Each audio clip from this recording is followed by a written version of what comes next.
नमस्कार, आप देख रहे हैं दी टीवी और मैं हूं आपके साथ ममता। एक बार फिर से आप सभी का स्वागत है।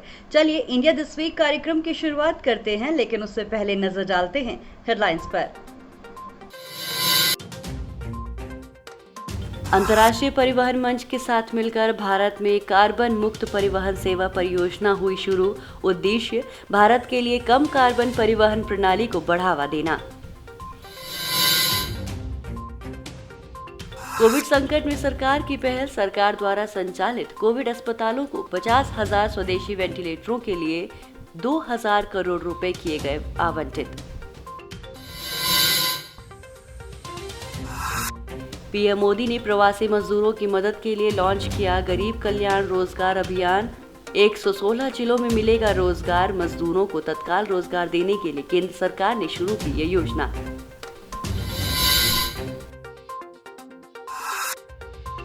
आत्मनिर्भर भारत अभियान के उद्देश्य को पूरा करने के लिए खान मंत्रालय के विज्ञान एवं प्रौद्योगिकी प्रोग्राम स्कीम के तहत सत्यभामा पोर्टल किया गया लॉन्च। कोऑपरेटिव बैंक पर केंद्र सरकार का बड़ा फैसला। केंद्रीय मंत्री प्रकाश जावड़ेकर ने अंतरिक्ष विज्ञान और बैंकों को लेकर बड़े सुधार के अध्यादेश को दी मंजूरी। अब आरबीआई की निगरानी में होंगे सभी कोऑपरेटिव बैंक। आईआईटी बॉम्बे ने नाविक जीपीएस के लिए एक स्वदेशी रिसीवर चिप ध्रुव की विकसित। देश के स्थानों और मार्गों को खोजने के लिए स्मार्टफोन और नेविगेशन उपकरणों में किया जा सकता है इसका उपयोग। और पहले virtual health care and hygiene expo 2020 का 22 जून को हुआ उद्घाटन। फिक्की द्वारा किया गया इसका आयोजन भारत की पहली सबसे बड़ी वर्चुअल प्रदर्शनी रही। और अब खबरें विस्तार से। भारत सरकार ने आईटीएफ के साथ मिलकर 24 जून को भारत में कार्बन युक्त परिवहन सेवा परियोजना शुरू की। आइए विस्तार से जानते हैं इस परियोजना के बारे में।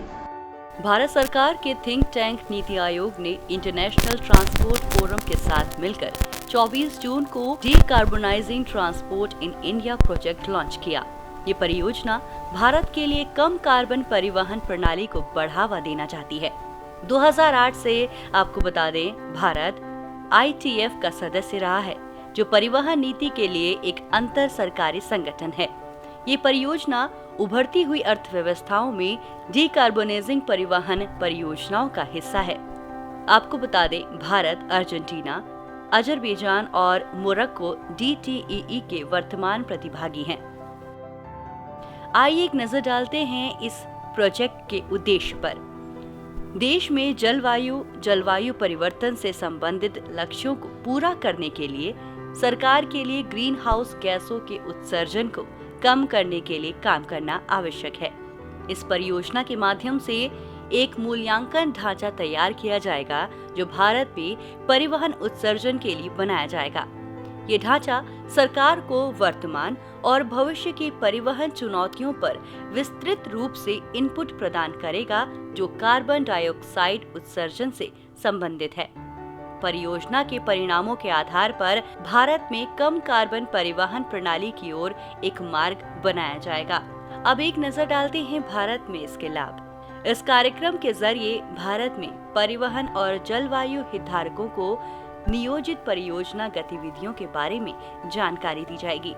ये भारत के परिवहन क्षेत्र के सक्षम मौजूद चुनौतियों के बारे में सूचनाएं उपलब्ध कराने के साथ ही कार्बन उत्सर्जन में कटौती से इसके संबंध को जानने का अवसर भी प्रदान करेगा। इसमें होने वाली परिचर्चा से परियोजना पर भारत की विशिष्ट जरूरतों और परिस्थितियों पर ध्यान केंद्र करने में मदद मिलेगी। ये परियोजना भारत के लिए एक टोलर निर्मित परिवहन उत्सर्जन आकलन की रूपरेखा तैयार करेगा। इसमें होने वाली परिचर्चा सरकार को देश की जरूरतों के अनुसार परियोजना गतिविधियों की विस्तृत समझ और इससे संबंधित कार्बन उत्सर्जन के आधार पर नीतिगत निर्णय लेने में मदद करेगा। भारत की डीकार्बोनाइजिंग ट्रांसपोर्ट पहल डीटीईई परियोजना का एक हिस्सा है। डीटीईई का पूर्ण स्वरूप decarbonising transport in emerging economies है। डीटीईई ITF की एक परियोजना है जिसके तहत भारत के अलावा वर्तमान में अर्जेंटीना, मोरक्को और अजरबैजान प्रतिभागी हैं। DTEE परियोजना के तहत ITF का लक्ष्य कई परिवहन उपक्षेत्रों और परिवहन साधनों के लिए डीकार्बोनाइजिंग परिवहन प्रणाली के लिए एक सामान्य मूल्यांकन ढांचा तैयार करना है। ये फ्रेमवर्क भाग लेने वाले देशों के इनपुट और डीकार्बोनाइजिंग ट्रांसपोर्ट में उनके विशिष्ट मॉडल के आधार पर बनाया जाएगा। क्या है ITF? ITF परिवहन नीति के मुद्दों के लिए एक थिंक टैंक है। आपको बता दें, इसका मुख्यालय फ्रांस के पेरिस में है। ये एक अंतर सरकारी संगठन है। वहीं पीएम केयर्स फंड द्वारा सभी राज्यों और सभी केंद्र शासित प्रदेशों को सरकार की ओर से जितने भी सरकारी संचालित कोविड अस्पताल हैं उनके लिए 50,000 वेंटिलेटर्स के लिए 2,000 करोड़ रुपए आवंटित किए हैं। पीएम केयर्स फंड ट्रस्ट ने सभी राज्यों और केंद्र शासित प्रदेशों में सरकार द्वारा संचालित कोविड अस्पतालों को 50,000 स्वदेशी वेंटिलेटरों की आपूर्ति के लिए 2,000 करोड़ रुपए आवंटित किए हैं। भारत में निर्मित इन 50,000 वेंटिलेटरों में से 30,000 वेंटिलेटरों का निर्माण भारत इलेक्ट्रॉनिक्स लिमिटेड द्वारा किया जाएगा, जबकि शेष 20,000 का निर्माण अगवा health care AMTZ high and AMTZ basic द्वारा किया जाएगा। अब तक 2,923 वेंटिलेटर निर्मित किए गए हैं और 1,340 वेंटिलेटर पहले ही राज्यों और केंद्र शासित प्रदेशों में वितरित किए जा चुके हैं। आपको बता दें, मुख्य प्राप्तकर्ता राज्यों और केंद्र शासित प्रदेशों में महाराष्ट्र, दिल्ली, गुजरात, बिहार, कर्नाटक और राजस्थान शामिल हैं। जून 2020 के अंत तक लगभग 14,000 अतिरिक्त वेंटिलेटर सभी राज्यों और केंद्र शासित प्रदेशों में वितरित किए जाएंगे। इन राज्यों में सरकारी कोविड अस्पतालों को ये वेंटिलेटर प्रदान किए जाएंगे ताकि गंभीर कोविड-19 रोगियों का बेहतर उपचार किया जा सके। प्रवासी कल्याण के लिए 1,000 करोड़ रुपए जारी किए गए। आपको बता दें, प्रवासी मजदूरों के कल्याण के लिए सभी राज्यों और केंद्र शासित प्रदेशों को 1,000 करोड़ रुपए की राशि भी जारी की गई है। वर्ष 2011 के जनगणना के अनुसार जनसंख्या के लिए 50% वेटेज, सकारात्मक कोविड-19 मामलों की संख्या के लिए 40% वेटेज और सभी राज्यों, केंद्र शासित प्रदेशों के बीच समान वितरण के लिए 10% के फॉर्मूले के आधार पर इस फंड का वितरण किया गया है। इस फंड का उपयोग प्रवासियों के आवास, भोजन, चिकित्सा उपचार और परिवहन की व्यवस्था के लिए किया जाना है। कुल राशि में से महाराष्ट्र को 181 करोड़ रुपए जारी किए गए हैं। वहीं उत्तर प्रदेश की अगर बात करें तो उत्तर प्रदेश को 103 करोड़ रुपए जारी किए गए हैं। वहीं तमिलनाडु को 83 करोड़ रुपए, गुजरात को 66 करोड़ रुपए, दिल्ली को 55 करोड़ रुपए, पश्चिम बंगाल को 53 करोड़ रुपए, बिहार को 51 करोड़ रुपए, मध्य प्रदेश को 50 करोड़ रुपए, राजस्थान को 50 करोड़ रुपए और वहीं कर्नाटक को 34 करोड़ रुपए दिए गए हैं। अब एक नजर डालते हैं पीएम केयर्स फंड पर। कोविड-19 महामारी से निपटने के लिए पीएम केयर्स फंड यानी प्रधानमंत्री नागरिक सहायता और आपातकालीन स्थिति में राहत निधि की स्थापना 28 मार्च 2020 को की गई थी। कोरोना वायरस के प्रकोप से उत्पन्न किसी भी प्रकार की आपातकालीन स्थिति या संकट से निपटने और इस महामारी से प्रभावित लोगों को राहत प्रदान करने के मुख्य उद्देश्य से ये समर्पित राष्ट्रीय कोष बनाया गया था। ये कोष मुख्य रूप से किसी सार्वजनिक स्वास्थ्य आपातकाल या किसी अन्य प्रकार की आपात स्थिति या मानव निर्मित या प्राकृतिक आपदा से संबंधित किसी भी प्रकार की राहत या सहायता प्रदान करने के लिए स्थापित किया गया था, जिसमें स्वास्थ्य सुविधाओं का निर्माण या उन्नयन, अन्य आवश्यक बुनियादी सेवाएं, प्रासंगिक अनुसंधान और धन की व्यवस्था या किसी भी अन्य प्रकार की सहायता करना भी शामिल है। इस कोष की स्थापना कोरोना वायरस महामारी के खिलाफ रोकथाम और राहत प्रदान करने के प्रयासों के लिए वित्तीय सहायता या धनराशि प्रदान करने के लिए भी की गई थी। वहीं बीते 20 जून को हाल ही में प्रधानमंत्री नरेंद्र मोदी ने वीडियो कॉन्फ्रेंसिंग के जरिए गरीब कल्याण रोजगार अभियान शुरू किया है। आपको बता दें, ये अभियान उन प्रवासी मजदूरों के लिए बेहद ही कारगर साबित होगा जो अभी कोविड-19 के दौरान, इस लॉकडाउन के दौरान बेरोजगार हो गए हैं। बीते 20 जून 2020 को वीडियो कॉन्फ्रेंस के माध्यम से प्रधानमंत्री नरेंद्र मोदी ने बड़े पैमाने पर ग्रामीण सार्वजनिक कार्य योजना गरीब कल्याण रोजगार अभियान का शुभारंभ किया। इस योजना का लक्ष्य देश भर के ग्रामीण हिस्सों में ग्रामीण नागरिकों को आजीविका सहायता प्रदान करके खासकर प्रवासी श्रमिकों के लिए आजीविका समर्थन प्रदान करने के कारण देश के ग्रामीण हिस्सों में होने वाले आर्थिक प्रभाव को कम करना है। केंद्र सरकार ने गरीब कल्याण रोजगार अभियान के तहत लगभग 25 योजनाओं को एक साथ लाकर देश भर के 116 जिलों में योजना के तहत लक्ष्य प्राप्त करने की योजना बनाई है। कैसे काम करेगी ये योजना? 6 राज्यों जिसमें ओडिशा, मध्य प्रदेश, बिहार, झारखंड, राजस्थान और उत्तर प्रदेश शामिल हैं। इनके 116 जिलों से कुल 6.7 मिलियन प्रवासी श्रमिकों, जो देश में कुल रिटर्निंग प्रवासी श्रमिकों का लगभग 2/3 है, इनकी मैपिंग की गई है। इस योजना के तहत सरकार की 25 योजनाओं में गृह निर्माण, घरों में नल कनेक्शन के माध्यम से पीने का पानी, सड़क निर्माण इत्यादि की योजनाएं शामिल हैं। वापसी करने वाले प्रवासी कामगारों को इस योजना के तहत उनके कौशल के आधार पर काम दिया जाएगा। अब एक नजर डालते हैं इस योजना के लिए बजट पर। गरीब कल्याण रोजगार अभियान मई 2020 के महीने में केंद्र सरकार द्वारा घोषित 20 ट्रिलियन के राहत पैकेज का एक हिस्सा है। बजट में वित्त मंत्री ने देश के ग्रामीण क्षेत्रों में नए रोजगार के अवसर पैदा करने के लिए 61,500 करोड़ रुपए की घोषणा की थी। आपको बता दें, वहीं 18 जून 2020 को वित्त मंत्री ने घोषणा की थी कि प्रधानमंत्री गरीब कल्याण योजना में 50,000 करोड़ रुपए का संचार किया जाएगा। वहीं हाल ही में केंद्रीय खनन और कोयला मंत्री प्रहलाद जोशी ने एक पोर्टल लॉन्च किया है। इस पोर्टल का नाम सत्यभामा है। आइए विस्तार से जानते हैं इस पोर्टल के बारे में।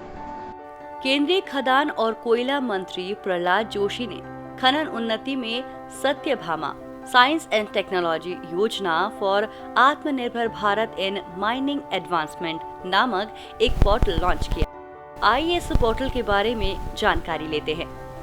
पोर्टल को देश के खनिज और खनन क्षेत्र में डिजिटल प्रौद्योगिकी की भूमिका को बढ़ावा देने की आवश्यकता पर जोर देकर डिजाइन और विकसित किया गया है। नेशनल इन्फोटिक्स सेंटर की माइंस इन्फोटिक्स डिवीजन इस पोर्टल की कार्यान्वयन एजेंसी है। सत्यभामा को नीति आयोग के पोर्टल एनजीओ दर्पण के साथ भी एकीकृत किया जा रहा है। आपको बता दें, इस पोर्टल को research.mines.gov.in पर एक्सेस किया जा सकता है।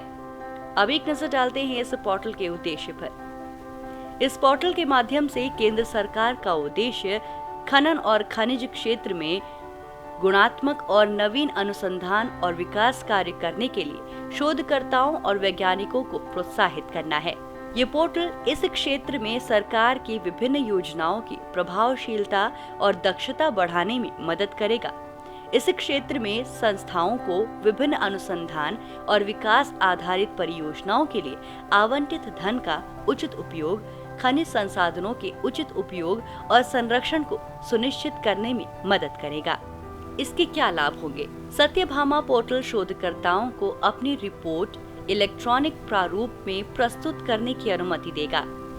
इससे पहले ये प्रगति या अंतिम तकनीकी रिपोर्ट केवल भौतिक रूप से शोधकर्ताओं द्वारा प्रस्तुत की जा सकती थी। परियोजना के प्रस्ताव भी पोर्टल के माध्यम से प्रस्तुत किए जा सकते हैं। वहीं नियमित निगरानी के माध्यम से पोर्टल का उपयोग अधिकारियों, शोधकर्ताओं और वैज्ञानिकों के लिए विभिन्न परियोजनाओं के लिए अनुदान के प्रबंधन के लिए भी किया जाएगा। रिपोर्ट और परियोजनाओं के प्रस्तावों का डिजिटल प्रस्तुतिकरण और परियोजनाओं के लिए धन का प्रबंधन भी अधिक शोधकर्ताओं और वैज्ञानिकों को देश की खदानों और खनिजों के क्षेत्र में काम करने के लिए प्रोत्साहित करेगा। साथ ही ये आगे चलकर आत्मनिर्भर भारत बनाने में भी मदद करेगा।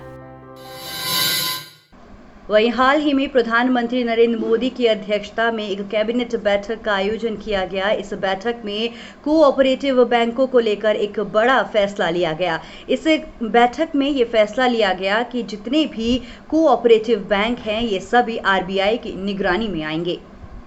प्रधानमंत्री नरेंद्र मोदी की अध्यक्षता में कैबिनेट बैठक का आयोजन किया गया। इस बैठक में सहकारी बैंकों को लेकर बड़ा फैसला हुआ है। केंद्रीय सूचना प्रसारण मंत्री प्रकाश जावड़ेकर ने 23 जून 2020 को इस बात की जानकारी दी। आपको बता दें, केंद्रीय मंत्री प्रकाश जावड़ेकर ने बताया कि केंद्रीय कैबिनेट ने एक अध्यादेश पारित किया है। अध्यादेश पर राष्ट्रपति के हस्ताक्षर के बाद सभी तरह के सहकारी बैंक आरबीआई के निगरानी के दायरे में आ जाएगा। केंद्रीय मंत्री प्रकाश जावड़ेकर ने कहा कि सहकारी बैंकों के आरबीआई के अंतर्गत आने से सहकारी बैंकों में ग्राहकों का विश्वास बढ़ेगा।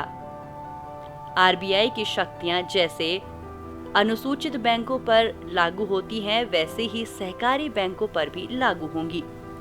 उन्होंने आगे बताया कि देश में 1482 शहरी सहकारी बैंक और 58 बहुराज्यीय सहकारी बैंक हैं। फैसला लेने की क्या रही वजह?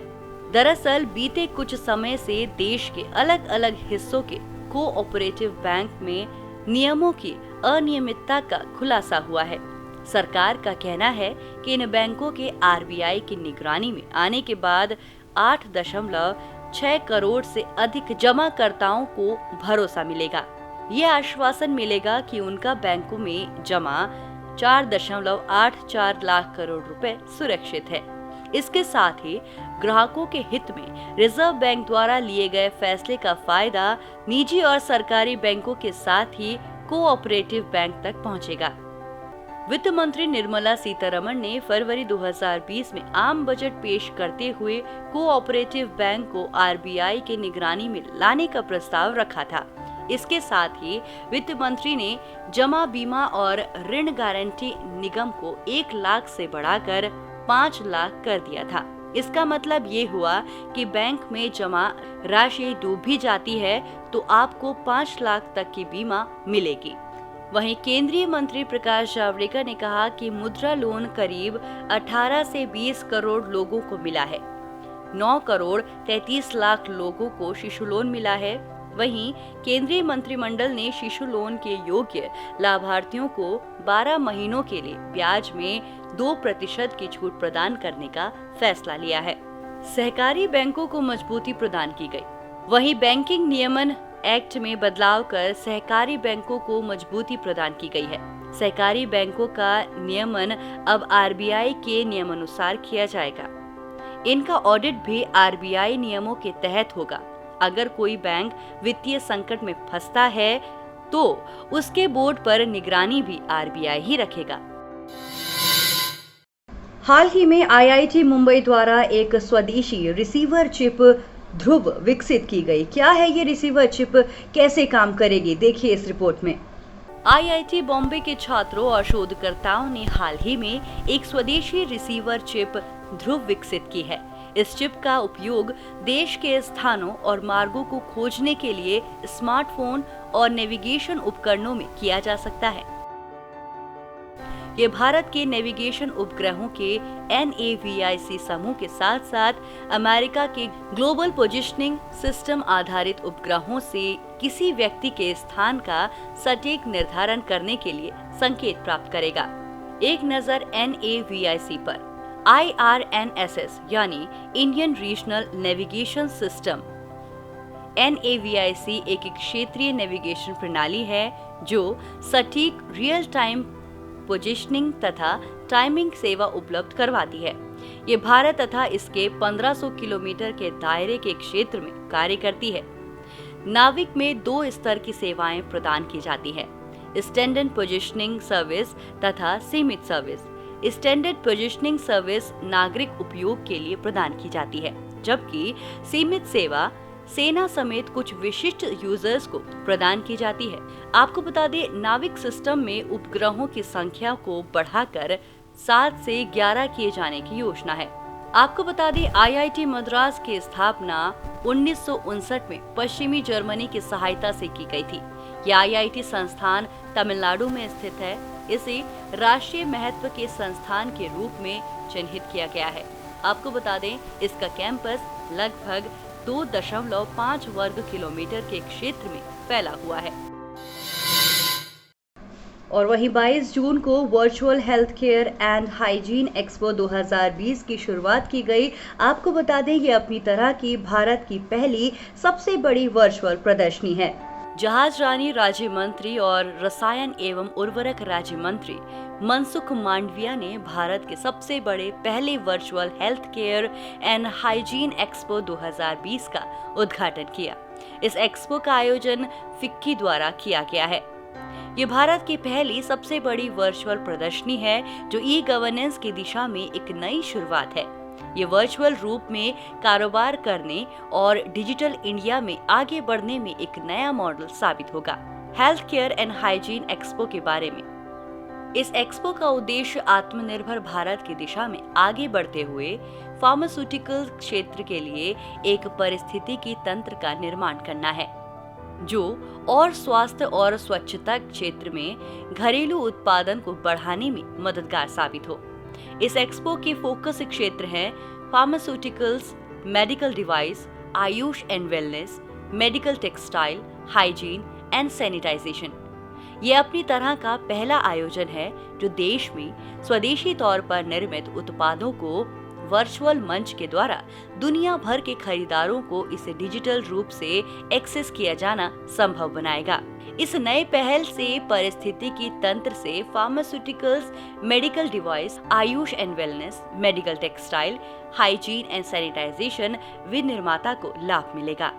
इस कार्यक्रम का उद्घाटन वर्चुअल रूप से किया गया, जो कि 22 से शुरू हुआ और 26 जून 2020 तक लाइव रहा। इस वर्चुअल एक्सपो में अनुराग शर्मा झांसी से सांसद, वहीं फिक्की और आयुष समिति के अध्यक्ष के साथ साथ यहां उद्योग जगत के अन्य प्रतिनिधियों ने भाग लिया। ये भारत की पहली सबसे बड़ी वर्चुअल प्रदर्शनी है, जो एक नई शुरुआत है। ये नया आदर्श है जिसमें वर्चुअल रूप में कारोबार होगा, क्योंकि डिजिटल इंडिया अब आगे की दिशा में बढ़ रहा है। तो चलिए, वक्त हो चला है, फटाफट से नजर डालते हैं राउंड अप सेगमेंट पर। भारत ने चीन, वियतनाम और कोरिया से कुछ प्रकार के विशिष्ट इस्पात उत्पादों की आयात पर एंटी डंपिंग शुल्क लगाने की घोषणा की। लागू किए जाने वाला ये शुल्क $13.07 प्रति टन से लेकर $173.1 प्रति टन हो सकता है। इस संबंध में जारी अधिसूचना के अनुसार चीन, वियतनाम और कोरिया पर अधिरोपित किया गया एंटी डंपिंग शुल्क 5 वर्ष की अवधि के लिए प्रभावी होगा। मानव संसाधन मंत्रालय ने उच्च शिक्षण संस्थानों में व्यावसायिक क्षमता और इनक्यूबेटेड स्टार्टअप से संबंधित सूचनाओं को व्यवस्थित करने में सहायता प्रदान करने के लिए युक्ति 2.0 पहल की शुरुआत की है। युक्ति का पूरा नाम young India combating Covid with knowledge, technology and innovation है। मानव संसाधन विकास मंत्रालय ने कोरोना वायरस को ध्यान में रखते हुए इस पोर्टल को तैयार किया है। इस पोर्टल के माध्यम से मानव संसाधन विकास मंत्रालय ये सुनिश्चित करने का प्रयास करेगा कि उच्च शिक्षण संस्थानों में छात्रों, शिक्षकों और शोधकर्ताओं को अपनी प्रौद्योगिकियों और नवाचारों आगे बढ़ाने के लिए आवश्यक जरूरतों को पूरा करने के लिए उचित सहायता मिल रही है। भारतीय भारोत्तोलन महासंघ ने हाल ही में चीन के उपकरणों के इस्तेमाल पर रोक लगा दी है। भारतीय भारोत्तोलन महासंघ ने चीन से आने वाले उपकरणों को खराब बताते हुए चीनी खेल उपकरणों के बहिष्कार की मांग की है। महासंघ ने चीनी कंपनी जेटकेसी से पिछले साल 4 भारोत्तोलन सेट मंगवाए थे। महासंघ ने कहा कि उपकरण खराब निकले और भारोत्तोलक उनका इस्तेमाल नहीं कर रहे हैं। महानदी कोलफील्ड्स लिमिटेड ने हाल ही में ओडिशा में 60,000 करोड़ रुपए की निवेश करने की योजना तैयार की। कोल इंडिया लिमिटेड की 8 सहायक कंपनियों में से एक महानदी कोलफील्ड्स लिमिटेड ने सूचित किया है कि कंपनी ने ओडिशा के लिए 60,000 करोड़ रुपए की निवेश की योजना तैयार की है। वर्तमान में लगभग 30 कोयला खदानें ओडिशा में MCL द्वारा संचालित है। अगले कुछ सालों में कंपनी ने कोयला उत्पादन को प्रति वर्ष 300 मिलियन टन तक बढ़ाने का लक्ष्य रखा है, जिसके लिए वो राज्य में 3 नए MDO यानी खदान विकास और संचालन परियोजनाओं का विकास और संचालन करेगी। 21 जून को पूरे विश्व में अंतर्राष्ट्रीय योग दिवस मनाया गया। इस वर्ष 2020 की योग दिवस की theme yoga for health, yoga at home रही। अंतर्राष्ट्रीय योग दिवस 2020 पर आयुष मंत्रालय के द्वारा योग गतिविधियों पर देश में yoga at home, yoga with family theme के तहत बढ़ावा दिया गया। प्रधानमंत्री नरेंद्र मोदी द्वारा योग की महत्वता को विश्व में ख्याति दिलाने के उद्देश्य से इस दिवस को 2014 में UN में प्रस्तावित किया गया, जिसके बाद दिसंबर 2014 में वैश्विक स्वास्थ्य और विदेश नीति की कार्यसूची के तहत UN में सर्वसम्मति से 21 जून को अंतर्राष्ट्रीय योग दिवस के रूप में मनाए जाने की घोषणा की गई। इस दिवस के लिए 21 जून की तारीख का चयन इसलिए किया गया क्योंकि ये दिन उत्तरी गोलार्ध का सबसे लंबा दिन होता है, जिसका दुनिया के कई हिस्सों में विशेष महत्व है। बता दें कि विश्व का पहला अंतर्राष्ट्रीय योग दिवस 21 जून 2015 को मनाया गया था। सरकारी निकायों के लिए ऑनलाइन खरीद मंच गवर्नमेंट ई-मार्केटप्लेस जेम ने सभी नए उत्पादों को पंजीकृत करते समय विक्रेताओं को मूल देश का उल्लेख करना अनिवार्य कर दिया है। जेम वाणिज्य और उद्योग मंत्रालय के तहत एक विशेष परियोजना वाहन है। नए विक्रेताओं को अनिवार्य करने के अलावा जेम उन विक्रेताओं को भी अनिवार्य करता है जिन्होंने पहले ही अपने उत्पादों को मूल देश को अपडेट करने के लिए अपलोड कर दिया था। यानी कोई विक्रेता इन दिशा निर्देशों का पालन नहीं करता तो उन्हें एक चेतावनी दी जाएगी कि अगर उनके उत्पाद अपडेट नहीं किए जाते हैं तो उन्हें हटा दिया जाएगा। अमर्त्य सेन ने जीता साल 2020 की जर्मन बुक ट्रेड का प्रतिष्ठित शांति पुरस्कार। जर्मनी के प्रशासकों और पुस्तक विक्रेताओं के संगठन जर्मन बुक ट्रेड ने भारतीय अर्थशास्त्री और दार्शनिक अमर्त्य सेन को 2020 के शांति पुरस्कार के लिए चुना है।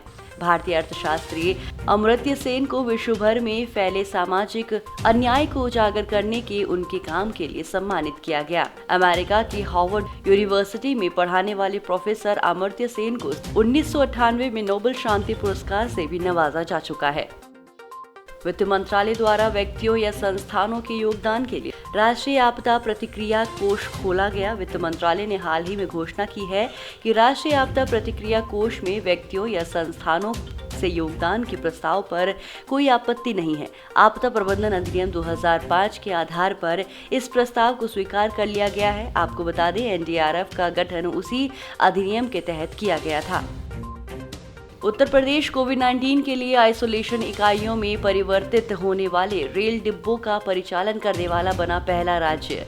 उत्तर प्रदेश सरकार ने कोविड-19 संदिग्ध रोगियों के लिए अलग अलग इकाइयों के रूप में रेल डिब्बों का उपयोग शुरू कर दिया है। देश में सबसे पहले उत्तर प्रदेश राज्य के वाराणसी में मऊ जंक्शन पर कोविड कोच तैनात किए गए हैं। भारतीय रेलवे राज्यों को 5231 आइसोलेशन डिब्बों की पेशकश करने के लिए तैयार है और संबंधित जोनल रेलवे ने कोचों को संगरोध सुविधाओं के रूप में परिवर्तित कर दिया है। आपको बता दें, उत्तर प्रदेश के बाद दिल्ली, आंध्र प्रदेश, तेलंगाना और मध्य प्रदेश भी रेल डिब्बों का उपयोग कर रहे हैं। 23 जून को मनाया गया अंतर्राष्ट्रीय विधवा दिवस। हर साल 23 जून को विश्व स्तर पर अंतर्राष्ट्रीय विधवा दिवस मनाया जाता है। ये दिन व्यापक रूप से विधवाओं की आवाज़ों और उन्हें होने वाले अनुभवों पर ध्यान आकर्षित करने और उनके द्वारा किए जाने वाले अद्वितीय समर्थन को प्रोत्साहित करने के लिए जाना जाता है। आज भी विधवाएं अपने जीवन साथी को खोने के बाद दुनिया भर में कई महिलाएं चुनौतियों का सामना करती हैं और बुनियादी ज़रूरतों, उनके मानवीय अधिकार और सम्मान के लिए लंबे समय तक संघर्ष करती है। इस दिवस को मनाने का उद्देश्य ये है कि पूरे विश्व में विधवा महिलाओं की स्थिति में सुधार हो सके और वो भी सामान्य जीवन व्यतीत कर सके। भारतीय स्टेट बैंक ने जारी की एक रिपोर्ट। इस रिपोर्ट के अनुसार लॉकडाउन के कारण प्रति व्यक्ति आय में 5.4% गिरावट आई है। कोरोना वायरस महामारी के बाद देश में विभिन्न राज्यों में लोगों की आय का अंतर कम हो जाएगा। इस दौरान धनी राज्यों की आय में गरीब राज्यों के मुकाबले अधिक कमी आने की संभावना है। रिपोर्ट में ये भी कहा गया है कि वित्त वर्ष 2020-21 के दौरान अखिल भारतीय स्तर पर प्रति व्यक्ति आय 5.4 प्रतिशत घटकर 1.43 लाख रुपए सालाना रह जाएगी। आपको बता दें, इस रिपोर्ट के अनुसार चालू वित्त वर्ष के दौरान महाराष्ट्र, गुजरात, तेलंगाना और तमिलनाडु जैसे धनी माने जाने वाले शहरों की प्रति व्यक्ति आय में 10 से 12% तक की गिरावट आने का अनुमान है। केंद्र सरकार ने पीपीई निर्माताओं को 3 उत्पादों के लिए उत्पादन नियमों में दी ढील। केंद्र सरकार ने हाल ही में पीपीई निर्माताओं को filter, half mask, surgical face mask, high protectors के लिए उत्पादन नियमों में ढील दी है। बतौर भारतीय मानक ब्यूरो, पहले इन उत्पादों का लाइसेंस इन हाउस लैब वाले निर्माताओं को मिलता था, लेकिन अब जिनके पास ये सुविधा नहीं है उन्हें BIS लाइसेंस धारक की लैब से टेस्टिंग के आधार पर लाइसेंस मिलेगा। सरकारी आंकड़ों के मुताबिक भारत में फिलहाल हर रोज तकरीबन 6 लाख निजी सुरक्षा उपकरण यानी PPE किट्स और लगभग 1000 वेंटिलेटर्स बनाए जा रहे हैं। आपको बता दें, भारत में फरवरी से पहले केवल 20 PPE निर्माता थे, लेकिन ये संख्या बढ़कर 600 हो गई है। रूस में विक्ट्री डे परेड में शामिल हुए भारतीय रक्षा मंत्री राजनाथ सिंह। केंद्रीय रक्षा मंत्री राजनाथ सिंह 24 जून 2020 को रूस के 75वें विक्ट्री डे की परेड में शामिल हुए और भारत की तीनों सेनाओं का दल भी इसका हिस्सा बना। रक्षा मंत्री राजनाथ सिंह ने कहा कि भारतीय सशस्त्र बलों के दल को इस परेड का हिस्सा बनते देख गर्व महसूस कर रहा हूं। आपको बता दें, द्वितीय विश्व युद्ध 1941 से 1945 में जर्मनी पर मिले सोवियत रूस की जीत की 75 वर्ष पूरे होने पर सैन्य परेड का भव्य आयोजन किया गया है। आपको बता दें, रक्षा मंत्री 3 दिनों के दौरे पर रूस पहुंचे हैं। अपनी इस यात्रा के दौरान उन्होंने रक्षा करारों को लेकर रूस के साथ बातचीत की है। रक्षा मंत्री ने आगे कहा कि रूस और भारत के संबंध बेहद खास एवं अत्यंत राजनीतिक साझेदारी रखने वाले हैं। इन संबंधों में रक्षा संबंध विशेष अहमियत रखता है। 21 जून को विश्व हाइड्रोग्राफी दिवस का आयोजन किया गया। प्रत्येक वर्ष 21 जून को विश्व हाइड्रोग्राफी दिवस का आयोजन किया जाता है। इस दिवस के आयोजन का मुख्य उद्देश्य मौजूदा समय में हाइड्रोग्राफी के महत्व और उसकी प्रासंगिक को रेखांकित करना है। हाइड्रोग्राफी का अभिप्राय विज्ञान की उस शाखा से है जिसमें पृथ्वी की सतह के नौगम्य भाग और उससे सटे तटीय क्षेत्रों की भौतिक विशेषताओं को मापा जाता है एवं उसका वर्णन किया जाता है। इसके अंतर्गत महासागरों, समुद्रों, तटीय क्षेत्रों, झीलों और नदियों आदि को मापने के साथ साथ आगामी समय में इनमें आने वाले विभिन्न परिवर्तनों की व्याख्या की जाती है। भारत ने फिलिस्तीनी शरणार्थियों के कल्याण के लिए काम करने वाली संयुक्त राष्ट्र राहत और निर्माण एजेंसी को 10 मिलियन अमेरिकी डॉलर की सहायता राशि प्रदान करने की प्रतिबद्धता जताई। इस राशि का भुगतान आने वाले 2 वर्षों में किया जाएगा। ये 10 मिलियन अमेरिकी डॉलर राशि का भुगतान वर्ष 2020 में दिए जाने वाले 5 मिलियन अमेरिकी डॉलर से अलग किया जाएगा। इसके अलावा भारत ने कोविड-19 महामारी का मुकाबला करने में मदद के रूप में फिलिस्तीन को जीवन रक्षक दवाएं मुहैया कराने का भी वायदा किया है। भारत सरकार द्वारा 10 मिलियन अमेरिकी डॉलर के योगदान की घोषणा UNRWA के लिए आयोजित आभासी मंत्री स्तरीय सम्मेलन के दौरान की गई। तो ये थी इस हफ्ते की महत्वपूर्ण खबरें। अगले हफ्ते आपसे फिर मुलाकात होगी। बने रहिए हमारे साथ। नमस्कार।